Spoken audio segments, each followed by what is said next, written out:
ഹിമകുന്ദമൃണാളാഭം ദൈത്യാനാം പരമം ഗുരും സർവശാസ്ത്രപ്രവക്താരം ഭാർഗവം പ്രണമാമ്യഹം. ഞാൻ അസുരാചാര്യനായ ഭാർഗവനെ, ശുക്രനെ, ഭൃഗോഹോ അപത്യം പുമാൻ ഭാർഗവ, ഭൃഗുപുത്രനായ ഭാർഗവനെ, ശുക്രനെ ഞാൻ നമസ്കരിക്കുന്നു. നവഗ്രഹ സ്തോത്രത്തിൽ ശുക്രൻ്റെ പ്രാർത്ഥനാ ശ്ലോകമാകുന്നു ഇത്. ശുക്രൻ അസുരാചാര്യനാണ്. എല്ലാ ശാസ്ത്രത്തിലും കലകളിലും വളരെയധികം നിപുണനാണ്. ഭൗതിക സുഖത്തിൻ്റെ പൂർണ്ണതയാണ് അസുരാചാര്യനായ ശുക്രനിലൂടെ ഒരു വ്യക്തിക്ക് ലഭിക്കുന്നത്. ശുക്രനെ കൊണ്ടാണ് അബലാഭോഗയാനാനി ശുക്ര, സ്ത്രീ, സുഖഭോഗങ്ങൾ, വാഹനങ്ങൾ, ഇതൊക്കെ ചിന്തിക്കുന്നത്. എന്താണോ ഭൗതിക സുഖത്തിന് ഉചിതമായിട്ടുള്ളത്, ഇതിൻ്റെയൊക്കെ കാരകനാകുന്നു ശുക്രൻ. ശുക്രൻ ഉണ്ടാക്കുന്ന വലിയൊരു യോഗമാണ് മാളവ്യ മഹായോഗം. ശുക്രൻ കേന്ദ്രസ്ഥനായി, കേന്ദ്രമെന്നാൽ ലഗ്നം, 1-ാം ഭാവം, 4, 7, 10 ഈ ഭാവങ്ങളിലായി സ്വന്തം ക്ഷേത്രത്തിലോ ഉച്ചക്ഷേത്രത്തിലോ നിൽക്കുകയാണെങ്കിൽ അതിനാണ് മാളവ്യ മഹായോഗം എന്ന് പറയുക. ശുക്രൻ്റെ ഉച്ചക്ഷേത്രം മീനമാണ്. സ്വക്ഷേത്രങ്ങൾ തുലാം മൂലക്ഷേത്രമാണ്, അപ്രകാരം തന്നെ ഇടവവും. ശുക്രൻ്റെ നീചക്ഷേത്രമാണ് കന്നി. കന്നിയിൽ ശുക്രൻ വളരെ ദുർബലമാണ്. പലപ്പോഴും അത്യന്തം നീചമായ കർമ്മങ്ങൾ ചെയ്തും കാശുണ്ടാക്കുമെന്നൊരു ഫലം പറഞ്ഞിട്ടുണ്ട്. ശുക്രനും ചൊവ്വയുമൊക്കെ ഒന്നിച്ച് കന്നിരാശിയിലൊക്കെ നിൽക്കുകയാണെങ്കിൽ ചിലപ്പോൾ സ്ത്രീകളെ വെച്ച് വ്യഭിചാരശാലകളൊക്കെ നടത്തി കാശുണ്ടാക്കുന്നവരെ നമുക്ക് കാണാം. അതേ ശുക്രൻ ഉച്ചസ്ഥനാണെങ്കിൽ വളരെ മാന്യമായ രീതിയിൽ നമ്മുടെ സൂര്യ കൃഷ്ണമൂർത്തി സാറെ പോലുള്ള ആളുകൾ സൂര്യ കലോത്സവം, വലിയ വലിയ ഡാൻസേഴ്സൊക്കെ വെച്ച് വലിയ രീതിയിൽ, അത് മറ്റൊരു തലത്തിലാണ്. അവിടെ ശുക്രൻ ആ തൗര്യത്രികത്തിൻ്റെ ധർമ്മം നിർവഹിക്കും. ആദ്യം പറഞ്ഞ സ്ഥലത്തോ ശുക്രൻ യഥാർത്ഥത്തിൽ വ്യാപാരമാണ്. സ്ത്രീകളെ വ്യഭിചരിച്ച് വിറ്റ് കാശുണ്ടാക്കുന്ന ധർമ്മം ശുക്രൻ ചെയ്യും. ഏതായാലും എൻ്റെ പ്രിയപ്പെട്ട പ്രേക്ഷകർക്ക് ശുക്രൻ്റെ രാശിചാരത്തെക്കുറിച്ചാണ് നാം ഇവിടെ ചർച്ച ചെയ്യുന്നത്.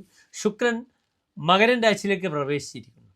2026 ജനുവരി 12-ാം തീയതി, അതായത് 1201 ധനുമാസം 28-ാം തീയതി മുതൽ കേവലം 24 ദിനങ്ങൾ മാത്രമാണ് ശുക്രൻ മകരരാശിയിൽ നിൽക്കുന്നത്. അതിൽ കുറേ ദിവസം ശുക്രൻ്റെ മൗഢ്യവുമുണ്ട്.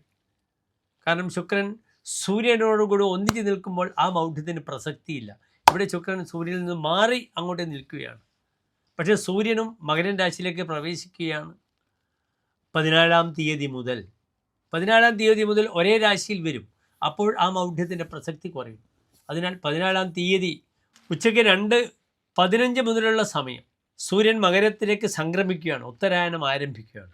അപ്പോൾ ഈ 2 ദിവസത്തെ ബുദ്ധിമുട്ട് മാത്രമേ ഉണ്ടാവുകയുള്ളൂ. 2 രാശിയിൽ നിൽക്കുന്ന മൗഢ്യമുള്ള ഗ്രഹം ദുർബലത പ്രകടിപ്പിക്കും. മൗഢ്യംഗതാസ്തേ വിബലാഹ, മൗഢ്യമുള്ള ഗ്രഹത്തിന് ഫലം വളരെ കുറയും.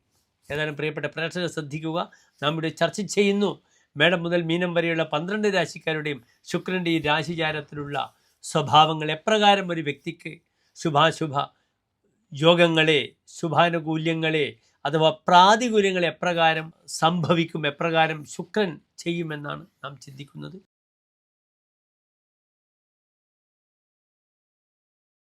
മൂലം പുരാണം ഉത്രാടം നക്ഷത്രത്തിൻ്റെ ആദ്യത്തെ 15 നാഴിക വരുന്ന 2.25 നക്ഷത്ര സമൂഹം. ഇവിടെ ധനുരാശിക്കാർക്ക് ശുക്രൻ നിൽക്കുന്നത് 2-ാം ഭാവത്തിലാണ്. 2-ാം ഭാവത്തിൽ ശുഭഗ്രഹം വ്യാഴവും ശുക്രനും വരികയാണെങ്കിൽ വരാഹമിഹിര ആചാര്യൻ പറഞ്ഞ ഫലം നല്ല ഫലമാണ്. സുവാക്യ ശോഭനം വാക്യം യസ്യസഹ, ശോഭനമായ വാക്കുകളോടുകൂടിയിരിക്കുന്നവരെന്ന് ഫലം. ഇദ്ദേഹത്തിൻ്റെ വാക്കുകൾ വളരെ ശോഭനങ്ങളായിരിക്കും. ആ വാക്കുകൾ കൊണ്ട് തനിക്ക് പലപ്പോഴും വളരെ ഗുണം വരും. കാരണം ലാഭാധിപനാണ് വാക്സ്ഥാനത്ത്, ധനസ്ഥാനത്ത് നിൽക്കുന്നത്.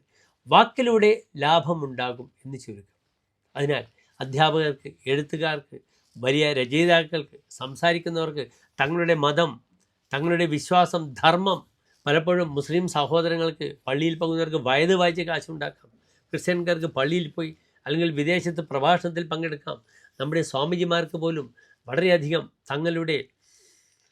തങ്ങളുടെ മതം സ്ഥാപിക്കുവാനുള്ള, ധർമ്മം സ്ഥാപിക്കാനുള്ള അവസരമാണ് ഈ 2-ാം ഭാവത്തിൽ ശുക്രൻ വരുമ്പോൾ. ചമത്കാരി എന്ന് നമ്മളിൽ പറഞ്ഞ നല്ല ഫലമാണ്. മുഖം ചാരുഭാഷം മനീഷാഭിചാർവി, നല്ല ചാരുഭാഷം, മനോഹരമായി സംസാരിക്കുന്ന മുഖമുണ്ടാകും. മനീഷാഭിചാർവി, നല്ല ബുദ്ധിയും ഉണ്ടാകും.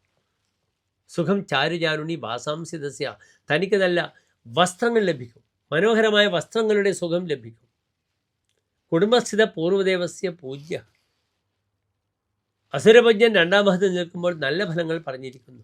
കുടുംബേനകയും ചാരുചാർ അംഗനാശ.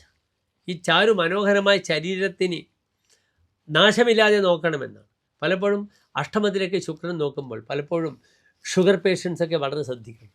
അപ്രകാരം തന്നെ മൂത്രാശയവുമായി ബന്ധപ്പെട്ട് കിടക്കുന്ന രോഗങ്ങളുള്ളവർ തന്നെ വളരെയധികം ജാഗ്രത പാലിക്കുക. പലപ്പോഴും പാട്ടുകാർക്ക് അക്ഷശ്ലോകം, കാവ്യകേളി, അതേ രീതിയിൽ ഗാനങ്ങൾ ആലപിക്കുന്നവർക്ക്, കവിത ആലപിക്കുന്നവർക്കൊക്കെ വളരെ നല്ല സമയമാണ്. അവരുടെ പ്രശസ്തിയൊക്കെ മറ്റു സ്ഥലങ്ങളിലൊക്കെ പോകാൻ വളരെ അനുകൂലമാണ്. ഏതായാലും വളരെ അനുകൂലമായി തീരട്ടെ ഈ ശുക്രൻ എന്ന് പ്രാർത്ഥിക്കുന്നു. നന്ദി, നമസ്തേ.